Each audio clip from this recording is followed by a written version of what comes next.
నమస్కారం, welcome to జనం కోసం journalism news. Damara police station పరిధిలోని ఓగ్లాపూర్ గ్రామం వద్ద దమ్మన్నపేట వైపు నుంచి 2-వీలర్పై రహదారి దాటుతున్న ఓగ్లాపూర్కు చెందిన సిలివేరు మల్లయ్య 50 సంవత్సరాలు. హనుమకొండ వైపు నుంచి గూడెప్పెడకు వెళ్తున్న లారీ వేగంగా వచ్చి ఢీకొట్టినది. దీంతో మల్లయ్య అక్కడికక్కడే మృతి చెందాడు.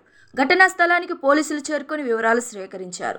మృతుని భార్య సిలివేరి రాధా ఫిర్యాదు మేరకు లారీ డ్రైవర్ మామిడిశెట్టి శ్రీనివాస్పై కేసు నమోదు చేసి దర్యాప్తు చేస్తున్నట్లు పరకాల రూరల్ సీఐ శ్రీ రంజిత్ రావు గారు పేర్కొన్నారు.